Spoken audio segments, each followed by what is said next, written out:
وجب الاحترام محترم مکرم معزز سامعین حضرات اور عزیزان گرامی قدر،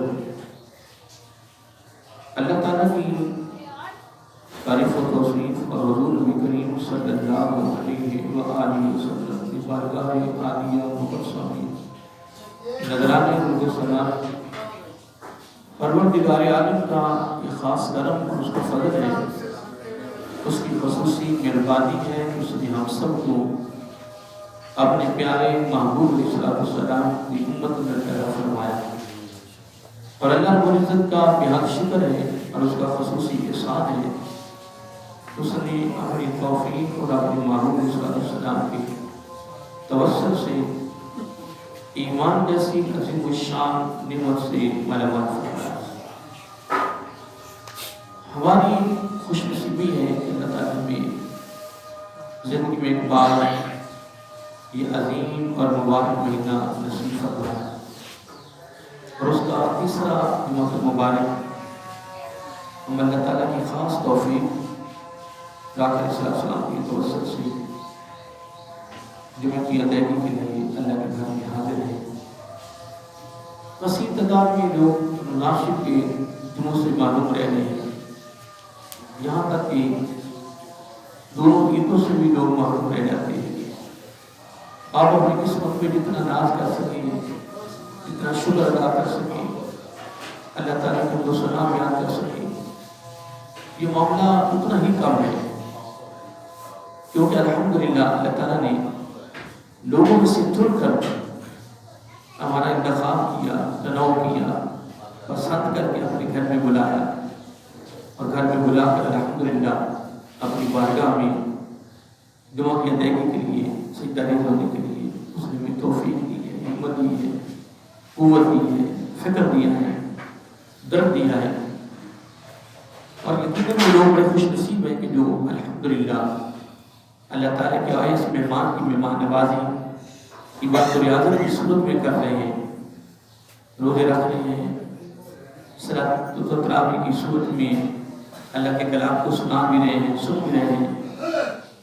یقیناً اس سے بڑی خوش نصیبی کیا ہو سکتی ہے؟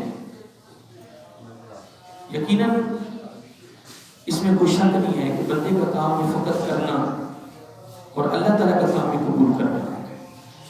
وہ اس کی اپنی مرضی ہے قبول کریں یا نہ کریں، لیکن الحمدللہ ہمارے پر اس کی مہربانی ہے، اس کا کرم ہے، اس کا فضل ہے، اس کی عطا ہے، اس کی عنایت ہے کہ اس نے ہمیں کتنے لوگوں میں سے چنا ہے، پسند کیا ہے، تنوع کیا ہے، ہمارا انتخاب کیا ہے۔ یقیناً حقیقت ہے، یقین ہی نہیں آتا کہ اللہ تعالیٰ ہمیں اپنی بارگاہ میں جھکنے کی توفیق دے رہا ہے، توبہ کرنے کی توفیق دے رہا ہے، اقرار و اعتراف کرنے کی توفیق دے رہا ہے، بات و ریاضت کرنے کی توفیق دے رہا ہے۔ رمضان شریف کے اندر صحیح معنوں میں نیکیوں کا سیزن، بخشش کا سیزن کمانے کے لیے اس نے ہمت دی ہے، قوت دی ہے، فکر دیا ہے، وہ اپنی غیر مدد شامل حال فرما رہا ہے۔ یقیناً دوست اس سے بڑی کوئی عطا ہی نہیں، اس سے بڑی کوئی نعمت ہی نہیں ہے۔ اللہ تعالیٰ زندگی کا آخری سانس جو ہے وہ بھی دین کی خدمت میں اللہ تعالیٰ ہمیں نکالنے کی توفیق دے، ہمارا آخری سانس جو ہے اس تک اللہ تعالیٰ ہمیں اپنے دین کی وابستگی نصیب فرمائے، پیارے آقا علیہ السلام کی تعلیمات کی وابستگی نصیب فرمائے، قرآن و سنت کی تعلیمات کی وابستگی نصیب فرمائے، اور ہمیں اللہ تعالیٰ کی ہمت اور قوت دے کہ ہم اپنے آقا علیہ السلام کی زندگی اور اپنی سیرت اور اپنے اعمال کے مطابق، اپنی اداؤں کے مطابق زندگی بسر کریں، اور زندگی بسر کرنے کے ذوق رکھیں، لگن رکھیں، محبت رکھیں، فکر رکھیں۔ اللہ تعالیٰ ایسے لوگوں کو مزید استقامت اور اخلاص کی دولت نصیب فرمائے۔ حضرات محترم، پہلے جمعہ میں نے چوتھے پارے کی پہلی آیت کریمہ کے حوالے سے میں نے گفتگو کا آغاز کیا تھا، اللہ کے نام میں خرچ کرنے کے حوالے سے اور اس مہینے کو مدتی کے حوالے سے، اور پچھلا جمعہ میں نے شکر کے حوالے سے جو مجھ سے ہو سکا 2-4 پیغام میں نے تک پہنچائے ہیں۔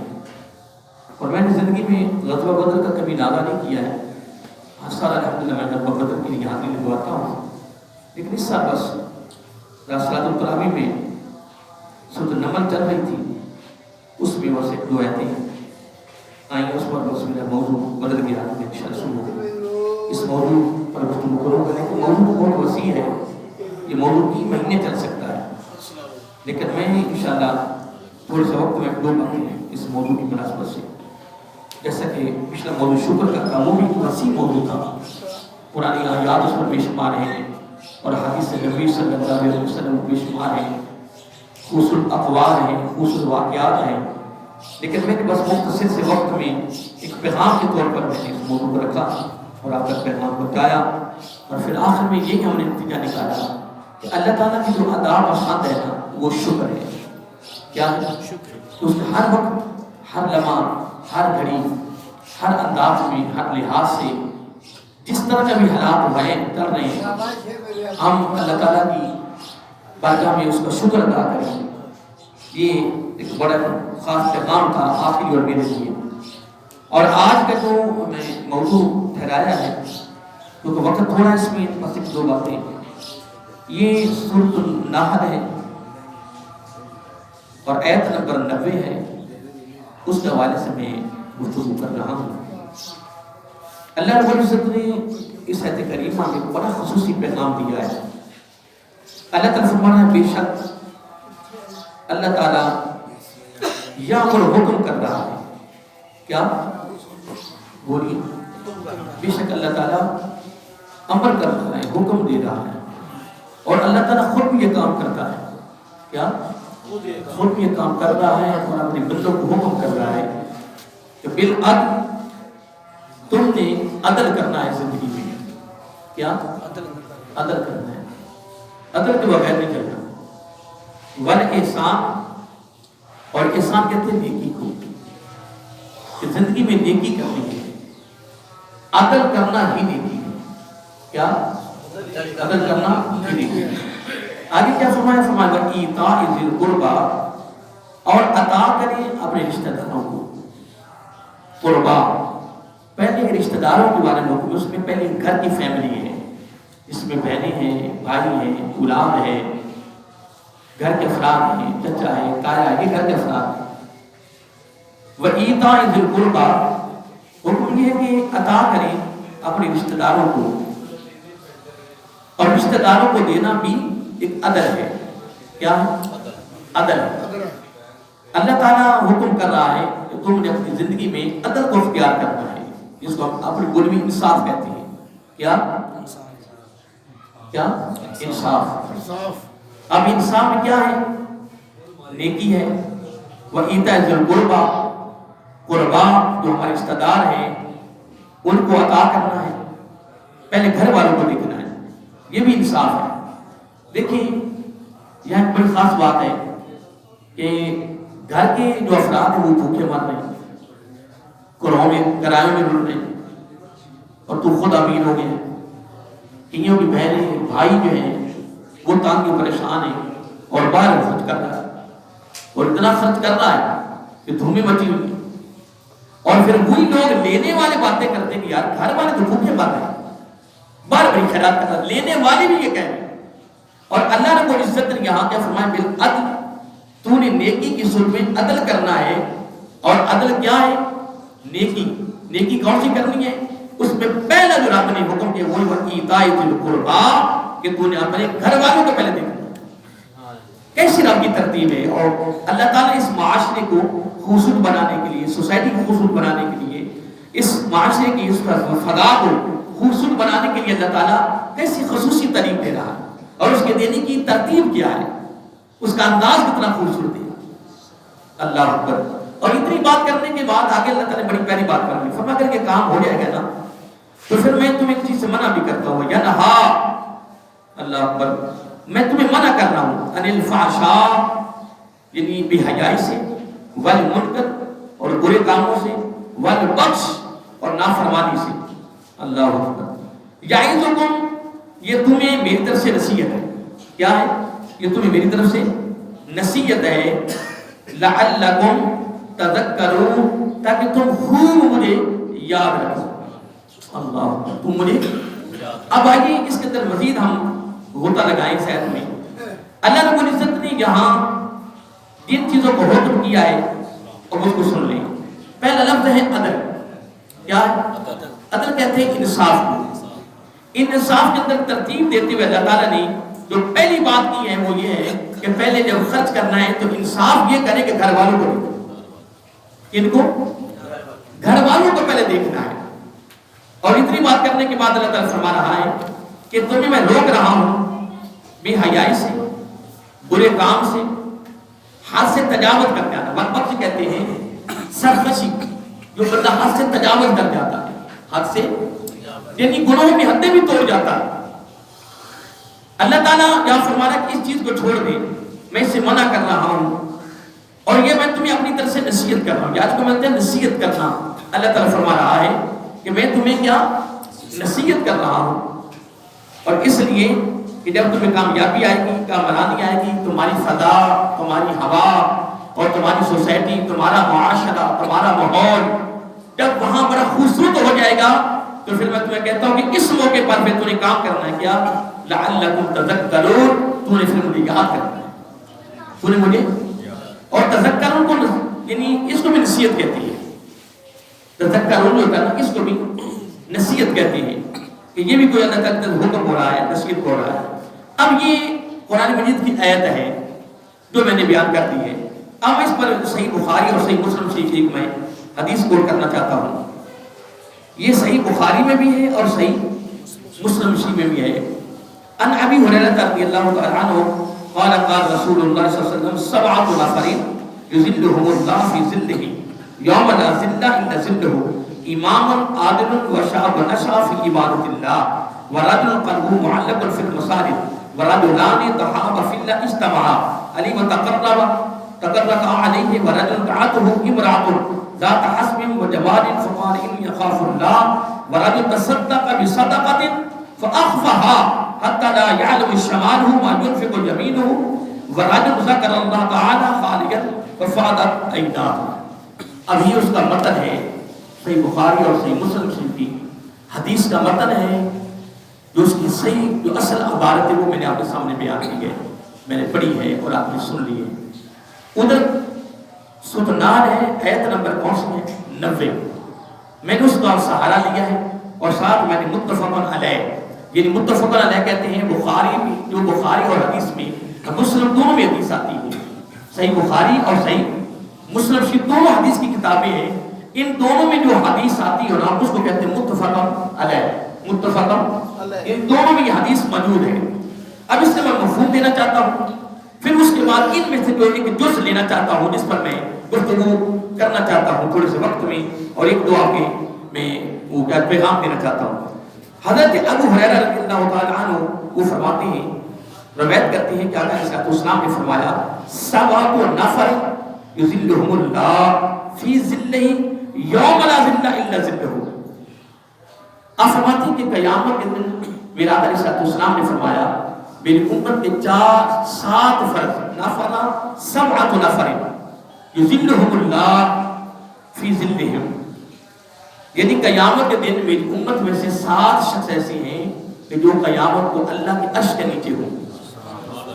کتنے؟ 7 نفر, 7 شخص, 7 نفر, 7 فرد ایسے ہوں گے کہ جو قیامت کو اللہ تعالیٰ کے لفظ آتا ہے یظلهم اللہ فی ظلہم, جو قیامت دن اللہ کے عرش کے سائے میں ہوں, اللہ کے عرش کے سائے میں ہوں گے. آگے کیا فرمایا یوم لا ظل, جب اس دن کوئی سایہ نہیں ہوگا, جب اس دن کوئی سایہ نہیں ہوگا الا ظلہ, مگر اللہ کے عرش کا سایہ ہوگا. یہ آقا علیہ السلام کی تعلیم ہے امت کی تربیت کے لیے, امت کی اصلاح کے لیے, امت کی فکر کے لیے, امت کے درد کے لیے, امت کی تیاری کے لیے, امت کی کامیابی کے لیے, امت کی کامرانی کے لیے, امت کے سرخر ہونے کے لیے, بخش مغفرت کی دولت سے مالا مال ہونے کے لیے, اللہ کے دربار میں کامیاب ہونے کے لیے, دنیا آخرت میں کامیابی کے لیے. اگر امت مسلمہ آج بھی آقا علیہ السلام کی سنت کا دامن پکڑ لے, قرآن سنت کی تعلیمات کا دامن پکڑ لے, تو جو مسجد اقصی میں حال ہو رہا ہے کبھی بھی یہ منظر نہ کوئی دیکھتا. عبادت کرنے والوں کے ساتھ یہ سلوک ہو رہا ہے, اور عالم کائنات کے امت مسلمہ کا حال یہ ہے جو آپ کے سامنے. یہ کیا وجہ ہے؟ یہ وجہ ہے کہ قرآن سنت کا دامن ہمارے ہاتھوں سے چھوٹ گیا ہے. خدا کی عزت کی قسم یہی معاملہ دیکھیں اللہ نے کیا فرمایا. بے شک اللہ حکم کرتا ہے بالعدل, انصاف کو حکم کرتا ہے, والاحسان نیکی کا, اور نیکی کیا ہے فرمایا وایتاء ذی القربی. یا تو بار تو خرچ کر رہا ہے, بار لٹایا جا رہا ہے, کیا شوبہ نہیں ہے, کیا سجاوٹ ہے, کیا نمود و نمائش ہے, کیا تو اپنی شوبہ نہیں کر رہا. فرمایا نہیں وایتاء ذی القربی, انصاف کا حکم کرتا ہے, اور انصاف نیکی ہے. اور سب سے پہلے نیکی کن کے ساتھ کرنی ہے وایتاء ذی القربی, پہلے گھر والوں پر فرض کر, پہلے گھر والوں کو دیکھ, پہلے گھر والوں کو دیکھ. اس کا میں تمہیں انصاف کو حکم کر رہا ہوں. اور میں نے پہلے بات کی ہے کہ گھر والے کیوں کیا مانتے ہیں. جو تیرے دفتر میں ملازمین ہیں ان کا ایک ایک دن تو کاٹے, ان کی تنخواہ کاٹے, اور سب دکھ کوئی بات نہیں نہ مانتے. میں کہہ رہا ہوں ڈسپلن ہوتا ہے, کہ نظام ہوتا ہے, قانون ہوتا ہے, ڈسپلن ہونا چاہیے. ان کی تنخواہیں معلوم ہیں, پھر پتہ بھی ہے کہ ان کے گھروں کے حالات بھی بہتر نہیں ہیں, اور تو اسی فیکٹری کے سامنے اللہ کی راہ میں خرچ کر رہا کر. ہم لوگ منع کر رہے ہیں, اچھا کام ہے, بہترین کام ہے, خوبصورت کام ہے, رب کو پسند ہے, رب کی بارگاہ میں محبوب ترین کام ہے. لیکن قرآن کہہ رہا ہے, رب فرما رہا ہے بھی نہیں, یہ انصاف نہیں ہے. انصاف یہ ہے پہلے گھر والوں کو دیکھو, پہلے یہ باتیں پرانی نہیں ہیں.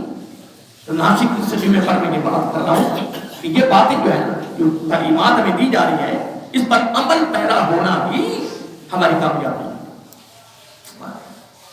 اور حدیث کا کہ لفظ ہے سبعۃ نفر, کتنے فرق, میں شام نہیں ہو گیا, تھک تو نہیں گیا, ہاں میں ہی تقریر کر رہا ہوں, پہلے آپ سے تقریر نہ کروا رہا. آج سے میں بلاوا لیتا ہوں, اور پوچھنا اور آگے سے جواب دینا میرے آقا صحابہ کی سنت ہے. باقی ہاتھ کھڑے کروانا, جناب نعرے لگوانا, تو بار بار رٹ لگوانا سنبھالنا کوئی ایسی شک نہیں ہے. نعرے لگاؤ, ہاتھ کھڑے کرو, جھنڈے بناؤ, جو دل کرو, لیکن ہم نے وہ معاملہ کبھی کرنا ہی نہیں جو میرا آقا کی سنت ہے. کیوں ہوگا ہم نے وہ کام کرنا جو میرا آقا کی ادا ہے. میرا آقا اس طرح مجمع میں, اجتماع میں, کنفرنس میں, خصوصی محفل میں, خصوصی تقریب میں تربیتی ہے, وہ روحانی ہے, وہ فکری ہے, وہ معاشرتی ہے, ٹھیک ہے نا, اس میں میرا آقا صاحب وقت پھر پوچھتے رہتے ہیں میرے صحابہ بتائیے, بولیے میں نے کیا کہا, کیا میرا آقا کا انداز تھا. اور اللہ تعالیٰ قرآن مجید میں بھی یعنی سوالیہ طور پر پوچھتا ہے, سوال کر کے پوچھتا. اب آئیے محترم کتنے فرق ہوں گے اور کہاں ہوں گے, اللہ تعالیٰ کی یہ بات یاد رہے گی. یہ صحیح بخاری, صحیح مسلم, متفق علیہ, دونوں حدیثوں میں یہ حدیث موجود ہے. راوی ہیں حضرت ابو ہریرہ رضی اللہ تعالیٰ, جو مشہور صحابی ہیں, جو مشہور صحابی ہیں. اور آج ہمارے اندر بھی بات بڑی مشہور ہے کہ سب زیادہ حدیثوں کے راوی حضرت ابو ہریرہ ہیں, اور ہے بھی اس میں کچھ شک نہیں. لیکن ابو ہریرہ رضی اللہ تعالیٰ علم کے شہر کے دروازے نہیں ہیں. کیا علم کے شہر کے دروازے ہیں حضرت علی رضی اللہ تعالیٰ. اس کا مطلب یہ کہ جو علی علم کے شہر کے دروازے ہوں, اس کے پاس حدیثوں کے روایت کم ہوں, اور ابو ہریرہ جو ہیں وہ آگے بڑھ جائیں. کوئی شک نہیں اس میں کہ ہم بیان کر رہے ہیں کہ ابو ہریرہ رضی اللہ تعالیٰ حدیثوں کے بہت زیادہ راوی ہیں, لیکن خدا کی عظمت کی قسم اب حضرت علی رضی اللہ تعالیٰ پر جو حدیثوں کی روایت کی گئی ہیں, کئی ہزاروں حدیثوں حضرت ابو ہریرہ کی روایت کرتا حدیثوں سے بھی زیادہ ہے. لیکن ہم اس کا مطالعہ نہیں کرتے نا. ہم تو قرآن نہیں پڑھتے ہیں تو حدیث کا مطالعہ کیسے کریں گے, رسول حدیث کی طرف کیسے کریں گے. حدیث تو وہی پڑھے گا جس کے ذوق ہو, لگن ہو, کہ زبان نبوت کی گفتگو کو میں پڑھوں. آقا کی کوئی حدیث کی کتاب ہے کہ بولا گھر رکھ لیں, چھوٹی چھوٹی کتابیں مل جاتی ہیں. روزانہ سونے سے پہلے وضو کرے, پھر آقا کی حدیث کو برکت کے طور پہ پڑھے, پھر تم کو سلام پڑھے, پھر سب کو معاف کرے, پھر خود معافی مانگے, پھر وہ آرام کرے. تو کیا اس سے بڑا بھی کوئی آرام کرنا کمال تو ہے؟ یہی چیز ہمارے لیے جو برکت کے طور پر ہے. یعنی کتنے شخص ہوں گے, یوم لا ظل الا ظلہ, جب کہ قیامت کو کوئی اور سایہ نہیں ہوگا. اب اس میں پہلا شخص کون ہوگا, فرمایا امام عادل. اس میں پہلا شخص ہے امام عادل, جس نے انصاف کیا, جس نے انصاف کیا, جس بادشاہ نے, جس سربراہ نے, سربراہ گھر کا بھی ہوتا ہے, سربراہ گلی کا بھی ہوتا ہے, سربراہ بازار کا بھی ہوتا ہے, سربراہ علاقے کا بھی ہوتا ہے, سربراہ شہر کا بھی ہوتا ہے, سربراہ صوبے کا بھی ہوتا ہے, سربراہ پورے ملک کا بھی ہوتا ہے. امام عادل, آقا اسلام نے گارنٹی دے دی ہے کہ جو حاکم, جو سربراہ, جو امیر, جو نگران زندگی میں انصاف کرتا ہے, اس کی زندگی باقی جس طرح بھی گزر رہی ہے، اگر وہ اپنی سربراہی میں، اگر رعایا میں، اگر وہ انصاف میں ڈٹا ہوا ہے، جمع ہوا ہے، لگا ہوا ہے، تو یہ اعلان کرے بتاؤ لوگوں کو امام عادل، جو امام عادل ہے، جو حاکم، جو سربراہ پوری زندگی عدل کر رہا ہے، ان اللہ یامر بالعدل کے تحت میرا آقا نے گارنٹی دے دی ہے، وہ قیامت کے دن جبکہ قیامت کو کوئی سایہ نہیں ہوگا، الفاظ یوم لا ظل الا ظلہ، جب قیامت کو کوئی سایہ نہیں ہوگا مگر اللہ کے عرش کا سایہ ہوگا، تو انصاف کرنے والا حاکم میرے آقا نے زبان نبوت سے گارنٹی دے دی ہے کہ وہ قیامت کو اللہ کے عرش کے نیچے ہوگا۔ یہ کیا فقط میں نے بیان کر دیا، تم نے سن لیا نہیں، سننے تک نہیں رکھنا، تم میں سے بھی کی ماشاءاللہ کی لوگوں کو سربراہ ہو، میرے پاس کی روٹی آتی رہتی ہے، فیکٹری میں سپر میں کر رہے ہیں، فلاں یہ کر رہے ہیں، فلاں یہ کر رہے ہیں، وہ ڈرا رہا ہے، کر رہا ہے، کوئی بات نہیں، اس کو بھی جو کھلی چھٹی، اب اس جو تم نے عہدہ ملا ہے نا، اس کو نجائز استعمال کر، نا انصاف کر، اس کا تو اس کو اس عہدے کے استعمال کر، نجائز استعمال کر، کوئی بات نہیں، لیکن رب کا حکم یہ ہے کہ میری بارگاہ میں کامیابی اسی کی ہے، ان اللہ یامر بالعدل، میں تو انصاف کا حکم کر رہا ہوں، کس کا؟ انصاف کا حکم کر رہا ہوں، اور انصاف میں تو پہلی بات کیا ہے کہ پہلے گھر والوں کو دیکھیں، پہلے گھر والوں کو دیکھیں، جو بھی حاکم ہے وہ چند بندوں کا حاکم ہے، وہ سربراہ ہے، وہ نگران ہے، وہ امیر ہے، وہ گلی کا ہے، بازار کی، جو میں نے ابھی ترتیب دی ہے نا، ابھی آپ نے سنی ہے نا، وہ جتنے لوگوں کا بھی سربراہ ہے، کتنے علاقے کا سربراہ ہے، اگر وہ خدا کی عزت کی قسم اپنی رعایا میں ہمیشہ وہ انصاف میں لگا ہوا ہے نا، انصاف کر رہا ہے اور بڑی توجہ کے ساتھ انصاف کر رہا ہے، غور و فکر کر رہا ہے کہ معمولی کی خراش بھی نہ آ جائے، آقا علیہ السلام نے فرمایا بس تیری خوشخبری ہے، میں زبان نبوت سے دے رہا ہوں، قیامت کو جب کوئی سایہ نہیں ہوگا الا ظلہ، رب کا سایہ ہوگا، کس کا؟ عرش کا، جو اس سایہ کے نیچے ہوگا۔ اور پھر ایک حدیث میں آتا ہے، آقا علیہ السلام نے فرمایا کہ جو اللہ تعالیٰ کی عرش کے سائے کے نیچے آ گیا وہ جنتی ہو گیا۔ پھر اس کے مد مقابل آقا علیہ السلام نے ایک اور بات بڑی بات فرمائی، فرمایا اس کو قیامت کو رب نے کہہ دیا نا کہ تیرا حساب ہے، کیا؟ اس کو قیامت کو رب نے فرما دیا کہ تیرا، تو آقا علیہ السلام نے فرمایا اس سے بڑا عذاب ہی کوئی، کیونکہ رب کو کوئی حساب نہیں دے سکتا، کہ دے سکتا ہے، پر اس کا ایک فضل و کرم ہوگا، اس کے فضل و کرم کے بغیر خدا کی عزت کی قسم کبھی کامیابی نہیں ہونی، کہ اپنے جمعے، اپنے روزے، عبادت و ریاضت، الغرض جتنی تو زندگی میں عبادت کر رہا ہے، جتنی کر رہا ہے، اس عبادت کی طرف توجہ نہیں کرنی، یاد رکھیں عبادت کر کے بھی تنہائی میں، خلوت میں ایک کی بات کرنی کہ والد، اے میرے والد، اے میرے رب، میرے دامن میں کچھ نہیں ہے، میں تو تیری رحمت کا امید ہوں، تیری رحمت کا امید ہوں۔ اب اس پر بھی بڑی خوشی ہے، یہ بھی ایک بڑا خاص موضوع ہے، اس پر میرے آقا صاحب نے تفصیلاً گفتگو فرمائی اپنی امت کی تربیت کے لیے۔ آئیے مطلب آگے بڑھیے، ٹائم تھوڑا ہے، 7 شخصوں کو میں صرف تھوڑا آپ کو خاکہ کرنے لگا ہوں، پھر اس کے بعد میں انشاءاللہ اس میں سے جو میں نے سنا اس پر ایک بات کروں گا انشاءاللہ، تفصیل میں انشاءاللہ اس کو موضوع شروع کروں گا انشاءاللہ اس کو 7 شخصوں پر، اور بڑے خصوصی پروگرام ہے، ایک شخص پر کہیں کی جمعہ ہمارے چلے گی انشاءاللہ۔ پہلے شخص کون ہے جی؟ انصاف والا، امام عادل۔ اگلی بات سننے والی ہے، فرمایا شاب نشا فی عبادت اللہ۔ دوسرا شخص بڑا کمال ہے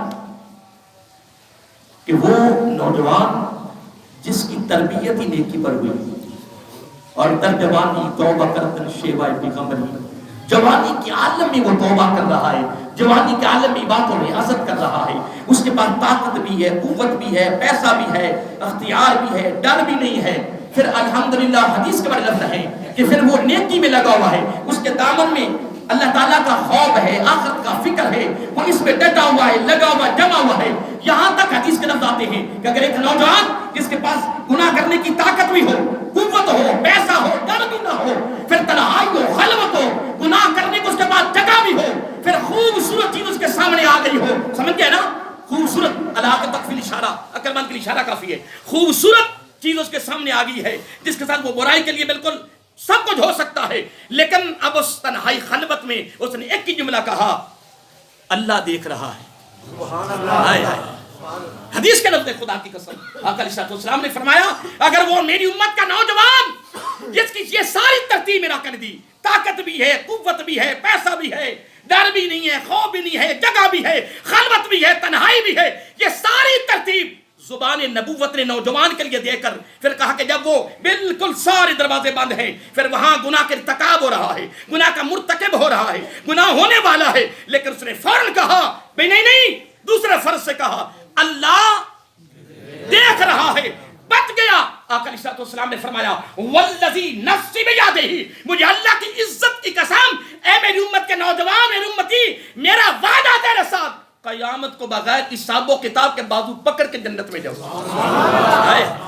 ویسے نہیں فرما دیا وشاب نشأ فی عبادت اللہ، جس کی جوانی نیکی میں گزری ہو، جس کی جوانی کس میں نیکی بھی گزری۔ یار ایک نوجوان ایک بوڑھا دونوں سچی توبہ کر کے آقا علیہ السلام کی بارگاہ میں حاضر ہوئے ہوں تو فوراً حضرت جبرائیل علیہ السلام تشریف لے آئیں اور حاضر ہو جائیں، سلام عرض کریں اور ساتھ کہیں گے کہ یا رسول اللہ صلی اللہ علیہ وسلم، یہ دونوں سچی توبہ کر کے آئے ہیں لیکن نوجوان کو رب نے سلام بھیجا ہے، نوجوان کو رب نے سلام بھیجا ہے۔ بس کہہ کے بس چلنے لگے، کہنے کہ کو بھی میری بات سنو، تو یہ بوڑھا جو ہے یہ توبہ کر کے نہیں آیا، بولیے آقا علیہ السلام تو سمجھ یہ بوڑھا جو یہ توبہ کر کے نہیں آیا، آقا کر کے آیا، تو یہ نوجوان کہتے ہیں نوجوان کو سلام رب نے بھیجا ہے، تو اس کو آقا جبرائیل علیہ السلام کرتے ہیں کہ کیونکہ ساری باتیں تو رب نے بیان کر کے بھیجی تھی نا کہ میرے محبوب نے یہ سوال کرنا ہے، تو پھر یہ جواب دینا ہے، کیونکہ وہ علم رکھتا ہے۔ بس جب میرا آقا علیہ السلام جب پوچھا تو جبرائیل نے آ کے فوراً جواب دیا کہ لگے توبہ دونوں کی قبول ہو گئی ہیں، توبہ بولیے توبہ، دیکھو نا کتنی پیاری بات، توبہ دونوں کی قبول ہو گئی ہے، پر اس نے بڑھاپے میں توبہ کی، اس نے جوانی میں کی، اور جوانی میں توبہ کرنی تو رب کو پسند۔